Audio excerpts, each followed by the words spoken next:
26 जनवरी 1950 भारत के संविधान निर्माता और उसके मुख्य आर्किटेक्ट की मूर्ति के सामने मैं खड़ा हुआ हूँ।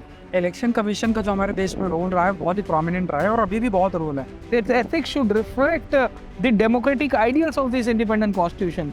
और सर उसके ऊपर सवाल उठ रहा है।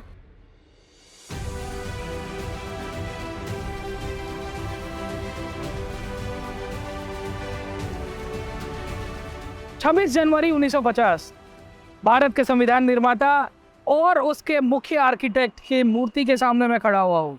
जी हाँ, बाबा साहेब आम्बेडकर।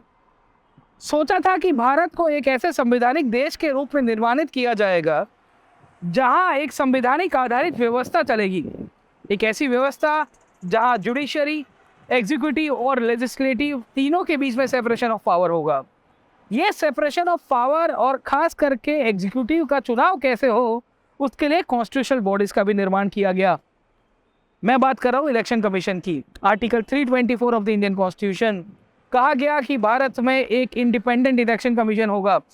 शुरुआत भी हुई 1949-50 के ट्रांजिशन तक आते आते, जब संविधान को लागू किया गया। पहली लोकसभा के इलेक्शन हुए। Sukumar Sen, the first election commission of this country. बहुत ही निष्पक्ष तरह से चुनाव कराए गए। भारत के अंदर बहुत ही नई लोकशाही का आधार बनाया गया और इलेक्शन कमीशन के रूप में एक बॉडी का ऐसे निर्माण किया गया जिसने एक लेगेसी को खड़ा किया। समय बीतता गया। आज़ादी को मिले 75 साल हो गए थे। लोकसभा विधानसभाओं के चुनाव होते गए, पर इलेक्शन कमीशन के ऊपर सवाल उठने का जो प्रक्रिया थी वो भी शुरू हो गई। कुछ समय ऐसा भी आया जहां इलेक्शन कमीशन के अंदर एक ऐसे कमिश्नर्स भी मिले जिन्होंने सरकारों की नींद उड़ा दी थी। जी हाँ, मैं बात कर रहा हूँ TN शेषन साहब की। कहा गया कि मैं ये बॉडी को पूरी तरह से ट्रांसफॉर्म कर दूंगा।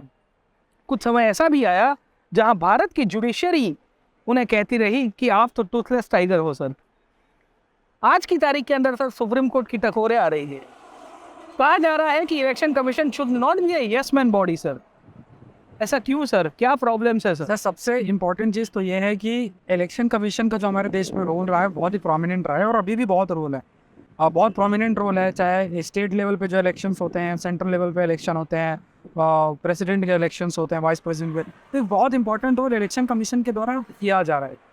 लेकिन क्योंकि रोल और रिस्पॉन्सिबिलिटी इलेक्शन कमीशन का बढ़ रहा है और इसके साथ ही जब हम रिफॉर्म्स की बात करते हैं तो बहुत सारी जो हमारे संवैधानिक संस्थाएं हैं उनमें बहुत सारी रिफॉर्म्स की हम बात करते हैं और इसी तरीके से इलेक्शन कमीशन में भी रिफॉर्म होना चाहिए, ऐसी भी बात चलती है। चाहे 1990 की आप दिनेश गोस्वामी कमेटी की बात करें या अभी फिलहाल ऑनरेबल सुप्रीम कोर्ट के द्वारा कुछ बात की गई, जो शब्द आपने यूज़ किया कि you should not be yes man, और इवन अगर आपको ज़रूरत पड़ती है to make prime minister accountable तो वो भी आप कर सकते हैं।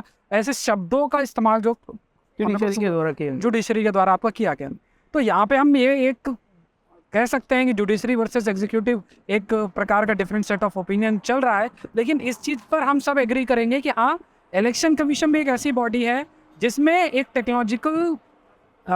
टेक्नोलॉजिकल एडॉप्शन होना चाहिए और पॉसिबिलिटी जो रिफॉर्म्स की है उसको एक्सप्लोर करना चाहिए, जिससे कि जो डेमोक्रेटिक हमारे रिचुअल्स हैं या इलेक्शन जैसी चीज़ें हैं वो और अच्छी हो सकें और उसमें ट्रस्ट बिल्ड हो सके और प्रोमिनेंट हो सके और फर्दर जो भी कदम उठाने हैं वो उठाए जा सकते हैं और हो भी रहा है। लेकिन क्योंकि हम कह सकते हैं कि और फर्दर कैसे किया जाए, उसको अगर कैसे स्पंदन किया जाए, उस पर बहुत बात कर। नहीं, एग्जैक्टली सर, देखो कॉन्स्टिट्यूशन तो मैंडेट इलेक्शन कमीशन के रूप में कहता है। इवन आपको इतिहास के अंदर पता होगा कि सिंगल मेंबर बॉडी के रूप में भी इलेक्शन कमीशन ने काम किया है। कभी 3 मेंबर भी रहे हैं।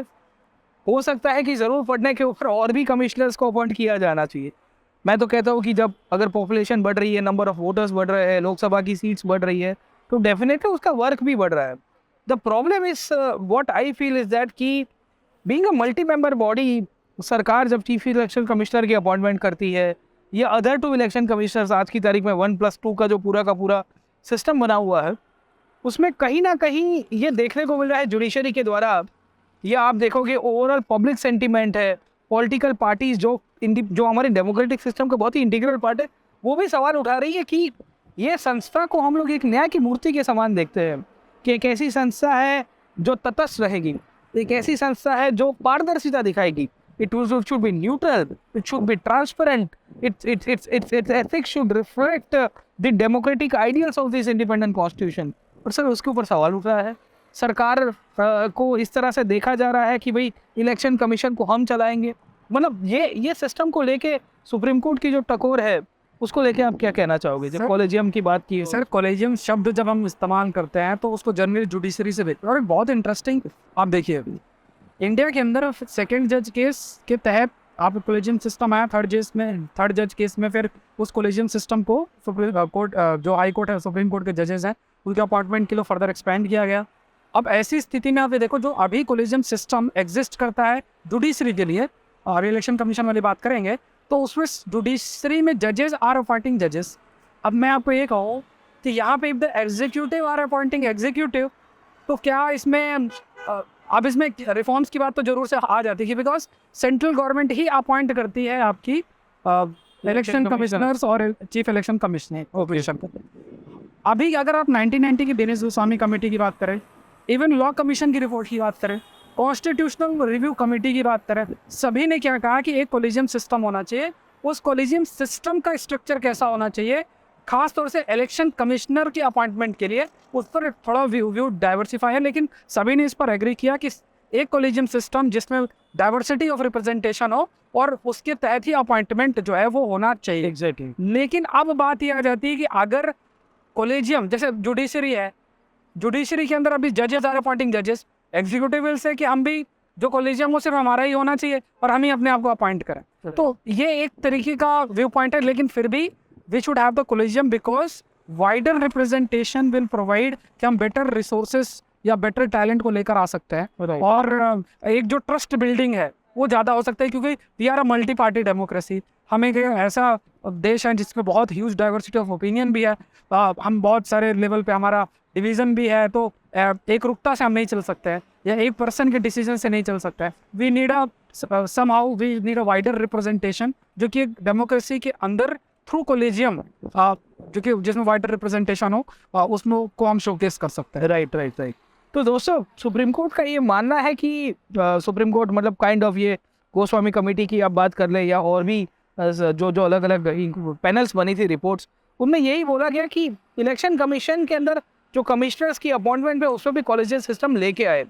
अभी हो क्या रहा है कि इलेक्शन कमीशन के अंदर जो कमिश्नर की अपॉइंटमेंट है, नॉर्मली आप देखोगे तो रिटायर्ड ब्यूरोक्रेट्स है या सर्विंग ब्यूरोक्रेट्स है, वो अपने टेन्योर को जब रिटायर्ड कर चुके हैं उसके बाद उनको इलेक्शन कमीशन में जगह दी जाती है। तो कभी ना कहीं कोई ना कोई सवाल उठाएगा कि सर ये बायस्ड होंगे या उन्होंने ये सरकार के साथ काम किया था कोई एक्स पार्टी के साथ, इसके लिए उनकी अपॉइंटमेंट इलेक्शन कमीशन में करवा दी गई है। शायद तक कॉलेजियम सिस्टम आने के बाद उसका जो स्ट्रक्चर है वो पूरी तरह से बदल देगा। और हम लोग ये कहते हैं कि civil services should be neutral. Election commission के अंदर भी जो उसके चीफ इलेक्शन कमिश्नर या कमिश्नर्स होते हैं सब ब्यूरोक्रेट्स ही होते हैं सर। तो एक तो पहली बात तो ये हो गई सर कॉलेजियम की। अब दूसरा इसके अंदर से एक सवाल ये भी आ रहा है कि इलेक्शन कमिश्नर की अपॉइंटमेंट होती है, 1 साल के बाद आज अपॉइंटमेंट हो, कल रिटायरमेंट हो जाती है। मतलब आप देखोगे 65 is the maximum year age that is prescribed by the constitution. Normally retired bureaucrat 62-63 पे रिटायर्ड हो रहे हैं, 1-2 साल के बाद उनको इलेक्शन कमीशन में जगह दी जाती है, उनको टेन्योर ही नहीं मिल पा रहा है। मतलब अगर कोई करना भी चाहता है, रिफॉर्म्स करना चाहता है, पार्टी सिस्टम पूरी तरह से अगर आप देखोगे इलेक्टोरल रिफॉर्म्स के ऊपर भी काम करना है तो वो भी नहीं कर पा रहे हैं। तो what should be done for that कि टेन्योर को लेके क्या करना? सर, इसमें बात हमेशा से और बहुत सारी कमेटी कमीशंस ने भी बोला है that is related with the arbitrary removal of the election commissioner. Election commission का जो स्ट्रक्चर है वो कुछ इस तरीके से कि आपके पास चीफ इलेक्शन कमिश्नर है, चीफ इलेक्शन कमिश्नर को 6 ईयर का टेन्योर और जो है 65 ईयर्स का है। अब इसमें 2004 के बाद से अगर आप देखेंगे कोई भी ऐसे इलेक्शन कमीशन जिन्होंने अपना 6 ईयर का टेन्योर पूरा करे, ये भी नहीं कहा गया कि डेज में उनका टेन्योर है, आप डेज में काउंट कर 300 दिन 200 दिन इस टाइप का टेन्योर है। तो अगर ये एक एस्पेक्ट है कि अगर किसी को टेन्योर ही नहीं मिलेगा तो कैसे काम कर पाए, बदल सकता है या रिफॉर्म करना चाहे तो कर सकते हैं, एक एंगल ये है। पर दूसरा एंगल सर जुडिशरी में भी आ रहा है, जुडिशरी में भी आ रहा है, सुप्रीम कोर्ट के में भी। चलो अभी हमको चंद्रचूड़ साहब मिले हैं तो जिनका टेन्योर आपको लंबा दिखेगा, इसके पहले हमको पता चला है कि 3-3 महीने के अंदर लोग चीफ जस्टिस बन रहे हैं। मतलब देन यू विल फाइंड कि उस बॉडी को कंसोलिडेट ही नहीं किया जा रहा है। तो फिर आप बिल्कुल सर, जैसे अब इलेक्शन कमीशन में मल्टी मेंबर बॉडी है, हाँ, अब क्योंकि मल्टी मेंबर बॉडी है उसमें अपने चीफ इलेक्शन कमिश्नर है, उनको तो आपने प्रोटेक्शन दिया है इक्वलेंट टू सुप्रीम कोर्ट जज, तो उनको रिमूव कैसे कर सकते, जैसे सुप्रीम कोर्ट जज है वैसे आप रिमूव कर सकते हैं। लेकिन इलेक्शन कमिश्नर जो है उनको रिमूव सिर्फ मात्र चीफ इलेक्शन कमिश्नर के रिकमेंडेशन से की जा सकती है। तो यहाँ पे कहा ये जो आर्बिट्ररी रिमूवल है ना, इसको हटाना है। राइट, सिक्योरिटी ऑफ टेन्योर तो प्रोवाइड करना ही है कि अगर आप 65 ईयर्स से 4 दिन पहले ही अपॉइंट हो तो 4 दिन का ही तो उसको Tenure क्या मिलेगा, तो आप वो तो करो ही।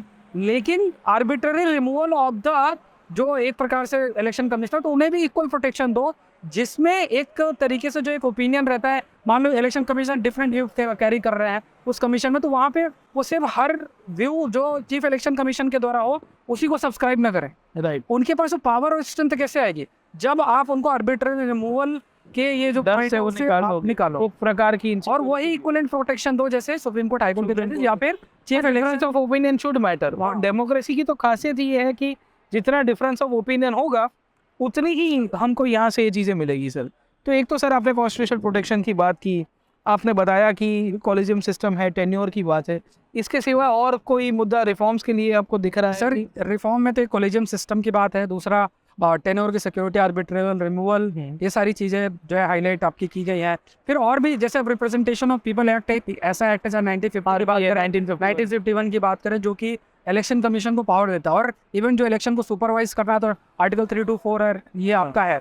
तो यहाँ पे ज़रूरी ये है कि क्योंकि चीज़ें बदल काफ़ी हद तक रही है तो फ्लेक्सिबिलिटी बहुत है। जैसे हमारे देश में बहुत सारे लोग माइग्रेट करके चले जाते हैं, अब वो भारत के डेमोक्रेसी से कनेक्टेड रहे, ऐसा हमको नहीं चाहता। हमारे देश में ये है कि अगर कोई दूसरा सिटीजनशिप ले लेता है तो हमारे देश का सिटीजनशिप उसका नहीं है, तो कैसे कनेक्शन बना रहे ड्यूअल सिटीजनशिप या कि जैसे आप वोटिंग राइट्स का वहाँ से अगर कोई वोट करना चाह रहा है तो Right. वो उसको हम कैसे अलाउ करें। राइट, कुछ इस टाइप की जो रिफॉर्म्स अगर जरूरी है तो Right. हमको करना चाहिए। रिप्रेजेंटेशन ऑफ पीपल एक्ट में वो एक टूथलेस टाइगर जैसे आपने शब्द का इस्तेमाल किया, तो उसमें कैसे वो टूथलेस टाइगर के टूथ लेकर आए हम, ठीक है, ये इसके बाद फिर से कैसे होगा? हाँ, तो उसमें क्या है कि ये सारी चीज़ें होना जरूरी है। और ये भी है कि ये भी एक बहुत इंटरेस्टिंग चीज़ है कि जो हमारा इलेक्शन कमीशन उसको खुद का एक सेक्रेटेरिएट हो, फाइनेंशियल इंडिपेंडेंस हो, सरकार के ऊपर डिपेंडेंट है कि अगर कोई आपको पैसा देता है हाँ, तो उसमें फिर आपको कुछ कंपल्शन मानने पड़ते हैं। नहीं मतलब द प्रॉब्लम इज सर कि कैसा है कि उनको एट टाइम्स अगर आप देखोगे मैन पावर की कमी है। आज की तारीख में चुनाव भी जब भी होते हैं तो इलेक्शन कमीशन के अंडर में जब सिस्टम आता है तब जाके वो चीज़ों को रिफॉर्म करना शुरू करते हैं फॉर अ टाइम पीरियड, जब सब कोड ऑफ कंडक्ट होगा। तो इसमें यही है कि इनके पास एक स्टडी मैन पावर की सप्लाई, सरकार से हो सके उतने कम डेप्यूटेड लोग, और एक इंडिपेंडेंट, मैं तो कहूँगा कि रिक्रूटमेंट सिस्टम, क्योंकि हमारे यहाँ लोकशाही का पर्व है, डेमोक्रेटिक नेशन है, इतने सारे लेवल्स ऑफ चुनाव हमारे यहाँ पे होते रहते हैं, तो इन सब के अंदर इसको एक बॉडी को फिर से रिफॉर्म करने की आवश्यकता है। मैं फिर से यही पॉइंट के ऊपर कंक्लूड करना चाहूँगा कि अगर आपके अंदर राह है और आपको मतलब आपके अंदर चाह है कुछ ऐसी राह के ऊपर जाने की, तो आप जरूर से बदलाव कर सकते हैं। हे गाइस, अगर आपको ये वीडियो पसंद आई है और इसके रिलेटेड कंसेप्ट्स के बारे में अगर आप और भी जानना चाहते हो तो डिस्क्रिप्शन बॉक्स के अंदर इसकी पीडीएफ अवेलेबल है, ज़रूर से डाउनलोड करिए। और ये पीडीएफ के साथ अटैच जो लिंक है उसमें आपको क्विज भी मिलेगा। क्विज अटेम्प्ट करने के ऊपर आपको मिलेंगे बहुत सारे एक्साइटिंग प्राइजेस, तो ज़रूर से अटेंड करिएगा। डिस्क्रिप्शन बॉक्स के अंदर आपको इसकी सब डिटेल्स मिल जाएगी। Thank you very much. Let's crack it. Let's crack it. Unacademy.